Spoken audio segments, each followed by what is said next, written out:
So, hello everyone, how are you all? I hope you all will be fit and fine as like always. So, my name is Suresh Kumar Yadav and today we are about to read active voice and passive voice. As you all know, earlier we had completed tenses, all the parts of as like present tense, past tense and future tense. And now we will read active voice and passive voice.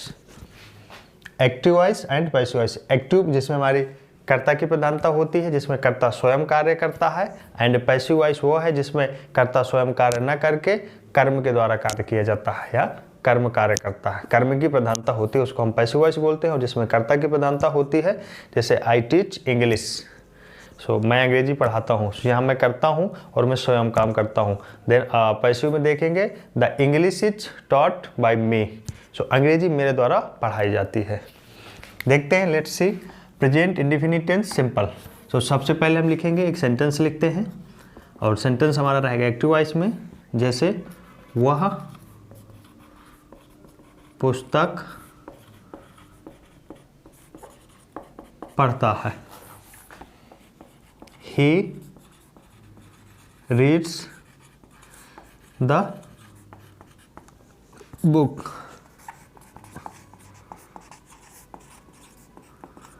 This is your active voice sentence. वह पुस्तक पढ़ता है, he reads the book. दोस्तों यहाँ मैं नहीं बताऊंगा कि इसका ट्रांसलेशन ये कैसे हुआ है, क्योंकि इसको हम पहले पढ़ चुके हैं, पूरा टेंस हमने कंप्लीट कर लिया है। और यदि आपने वीडियो जो नहीं देखे हैं सो प्लीज़ प्लेलिस्ट पे वीडियो सारे के सारे पड़े हुए हैं, आप जा कर के वहाँ देख लीजिएगा। सो ये आपको कॉन्सेप्ट समझ में आ जाएगा, क्योंकि आज हम सिर्फ और सिर्फ चर्चा करेंगे पैसिव वॉइस के बारे में।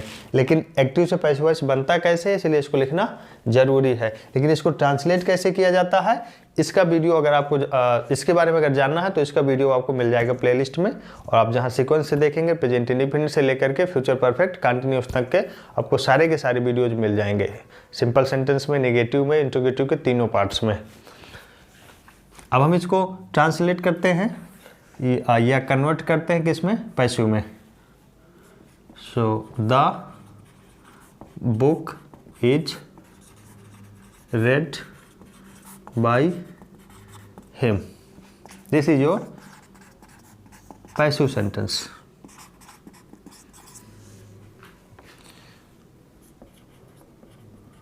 पुस्तक उसके द्वारा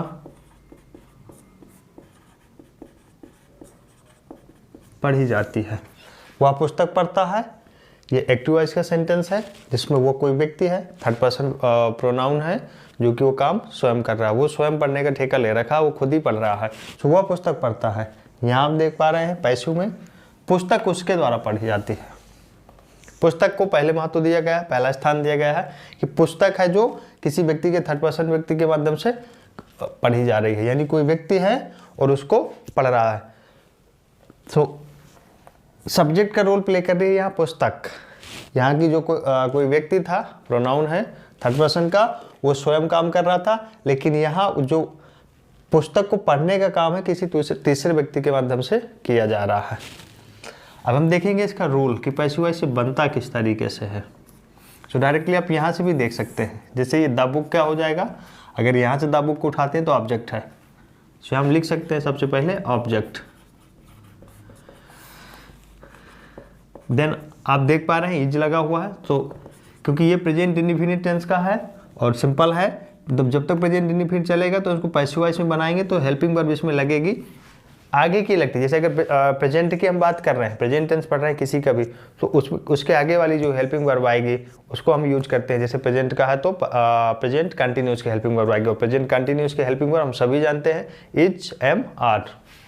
सो इज एम आर देन हो जाएगा। आप देख पा रहे हैं यहाँ लिखा हुआ the book is read by him, verb third form.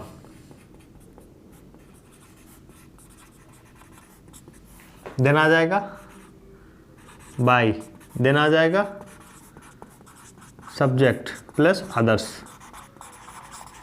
अगर दो ऑब्जेक्ट भी दिए रहेंगे हमारे सेंटेंस में तो मेन ऑब्जेक्ट हमारा यहाँ आ जाएगा, और अगर जो बचेंगी चीज़ें तो सब्जेक्ट के बाद में आ जाएंगी। अभी एक उदाहरण देखते हैं इसी से, और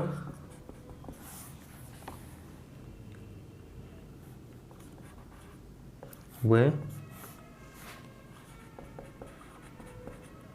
बाजार में सब्जी खरीदते हैं। यहाँ आप देख पा रहे हैं कि ऑब्जेक्टिव तरीके से अगर हम बात करें तो दो हैं, एक बाजार है, दूसरा हमारा सब्जी है। तो सबसे पहले हम इसको ट्रांसलेट करेंगे एक्टिव फॉर्म में। सो दे बाई, ये परचेज कर देते इसी जगह पे, PURCHA, they purchase the ways tables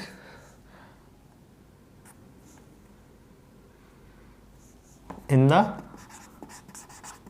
market.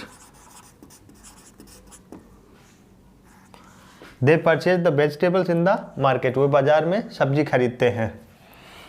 अब हम इसको क्या करेंगे, इस रूल के बिहाफ पे ट्रांसलेट करेंगे। आप देख पा रहे हैं कि यहाँ एक तो वेजिटेबल दिया हुआ, दूसरा हमारा मार्केट दिया हुआ, दो ऑब्जेक्ट हैं। लेकिन हम कैसे डिफाइन करेंगे कि यहाँ कौन सा आएगा और लास्ट में कौन सा आएगा, आदर्श में कौन आएगा। तो आप देख पा रहे हैं कि अगर इसके बिहाफ पे हम चलते हैं तो SBA के कॉन्सेप्ट को और देखेंगे।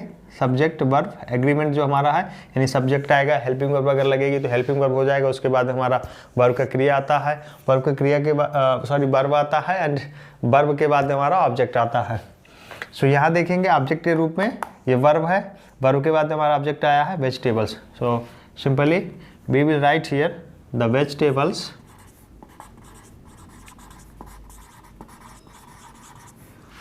आर हेल्पिंग वर्ब है, जो सब्जेक्ट के बिहाफ पे लगाएंगे। यहाँ वेजिटेबल्स हम प्लरल ले रहे हैं क्योंकि सब्जी जरूरी नहीं कि एक ही ले रहा होगा, उसमें कई तरीके से आलू, बैगन, टमाटर जो भी रहेंगे तो ले लेगा, इसलिए सो द वेजिटेबल्स आर, ये हमारा प्लूरल बन जाएगा। उसके बिहाफ पे हम हेल्पिंग वर्ब भी प्लूरल की लगाएंगे, आर हो जाएगा। एंड देन आ जाएगा verb third form purchase, purchased हो जाएगा, purchase the vegetables are purchased by, देख हमारा ऑब्जेक्ट यहाँ हो जाएगा देम, सब्जेक्ट के रूप में जो बनता है, एंड इन द मार्केट, अपने जगह पे ही मार्केट रहेगा, मार्केट कहीं नहीं जाने वाला है, हम ही को जाना पड़ेगा और ये आ गया। तो यह कह सकते हैं इसका जो हिंदी बनेगी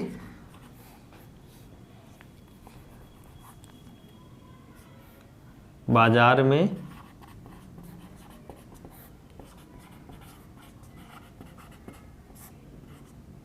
सब्जियां उनके द्वारा खरीदी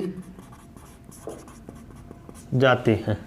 एक चीज़ ध्यान रखना है, हमने पढ़ा है और होता भी है रूल इसका, प्रेजेंट इंडेफिनिट के वाक्य के लास्ट में, हिंदी वाक्य के लास्ट में दे रहेगा ता है, ती है, ते हैं।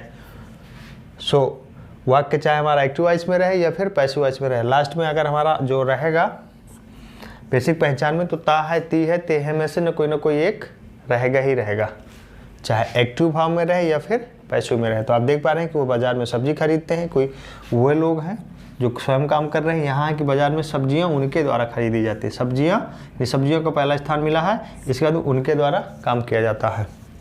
पर लास्ट में आप दे पा रहे हैं यहाँ ते हैं, यहाँ ती हैं। इसका rule object the vegetables, helping verb are, verb third form purchased by, subject ये दे है, दे का यहाँ आ जाए, मतलब सब्जेक्ट जब आएगा ऑब्जेक्ट के रूल में रहेगा, इसमें क्या हो जाएगा हमारा देम, एंड अदर्स में आ गया in the market. So they purchase the vegetables in the market and passive will be the vegetables are purchased by them in the market. So आपने सिंपली देख लिया इसको। हम नेगेटिव बनाना चाहें तो नेगेटिव इसका देख सकते हैं, जैसे यहाँ हो जाएगा अगर इसको पुस्तक नहीं पढ़ता है तो ये हो जाएगा he does not read the book। इसका हो जाएगा the book is not।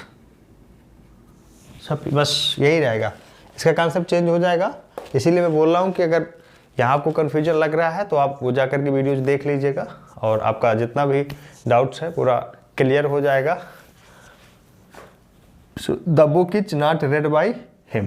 इसी तरीके से यहाँ भी है they do not purchase the vegetable in the market, तो हो जाएगा the vegetables are not purchased by them in the market.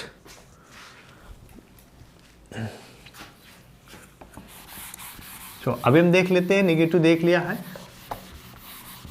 Interrogative का एक पार्ट देखते हैं।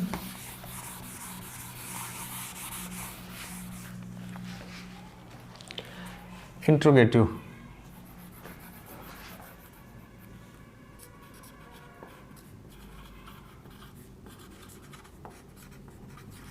एंड टाइप फर्स्ट वाक्य ले लेते हैं। क्या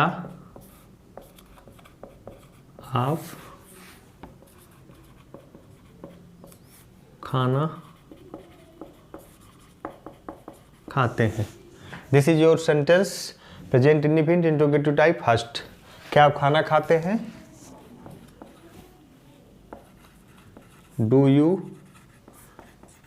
ईट the food?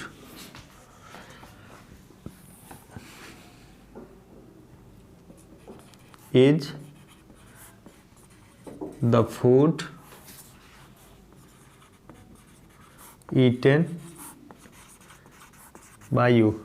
This is your AB, मतलब active voice, and this will your passive voice.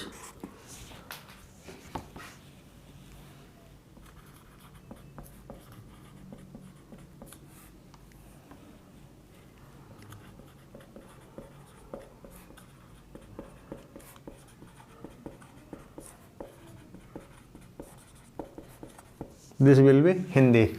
क्या आप खाना खाते हैं? Do you eat the food? क्या खाना आपके द्वारा खाया जाता है? Is the food eaten by you? So you can see the rule here. देख पा रहे हैं आप? हम इसकी चर्चा नहीं करेंगे कि सेंटेंस हमारा ट्रांसलेशन हिंदी वाक्य को अंग्रेजी में किस तरीके से ट्रांसलेट करते हैं, क्योंकि इसको हमने पढ़ चुके हैं, मैं बार बार बोल रहा हूँ।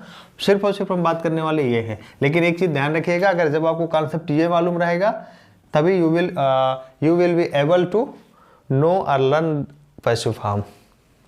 सो यहाँ मैं कह सकता हूँ कि पैसिव वॉइस सीखने के लिए टेंस आना ज़रूरी है।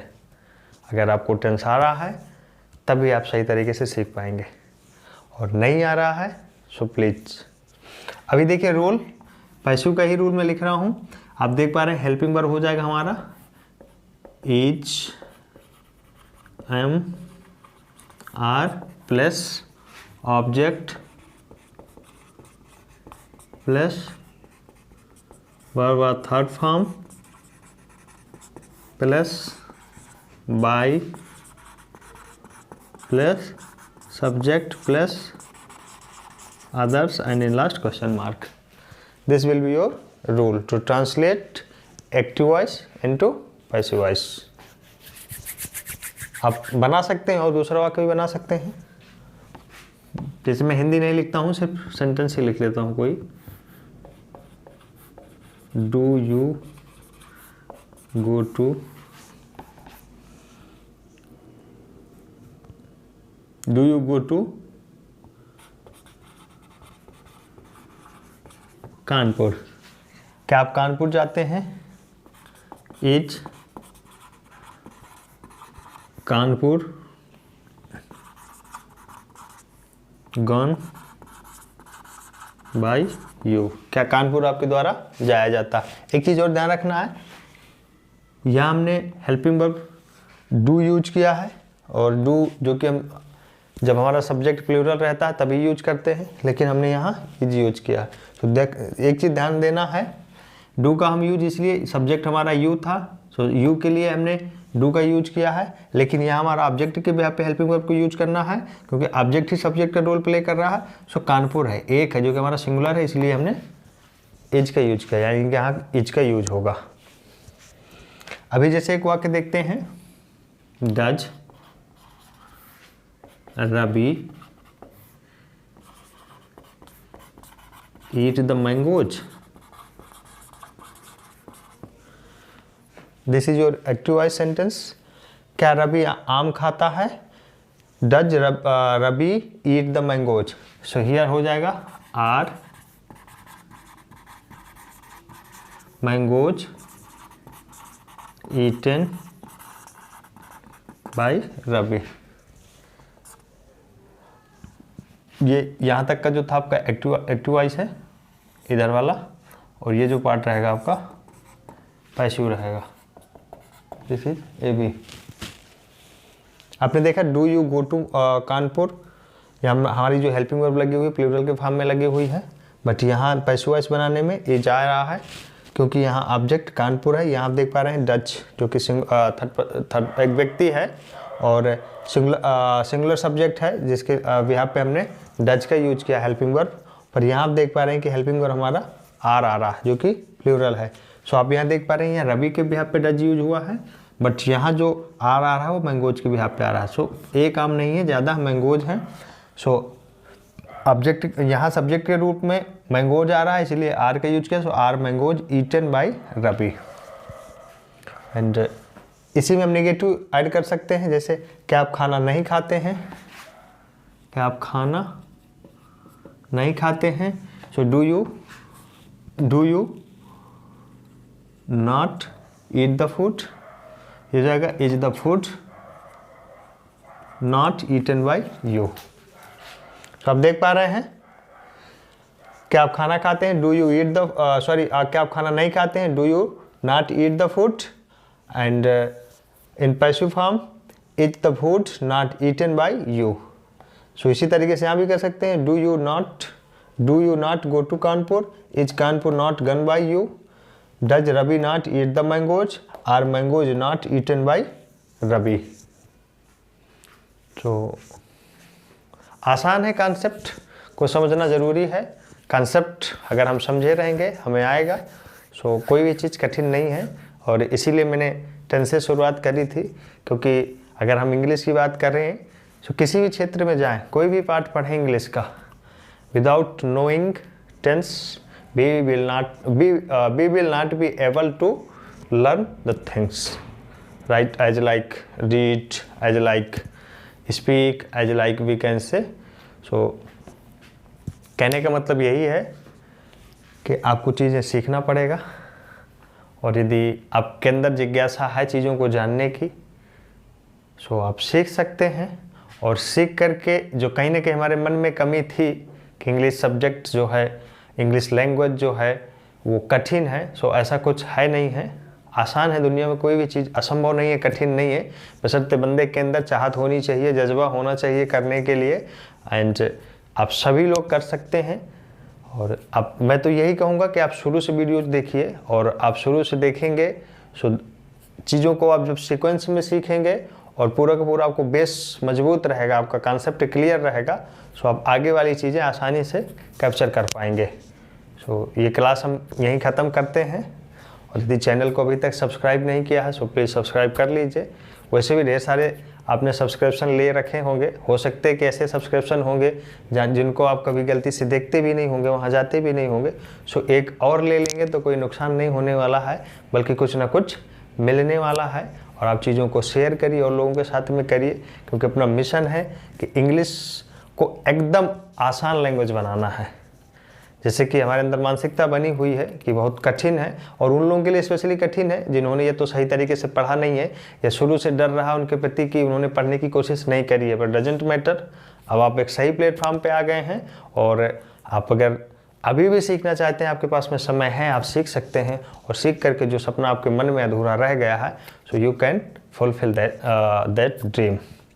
सो फिनिश करते हैं आज की क्लास यहीं तक, and we will meet in next class with the new energy, with the new learning.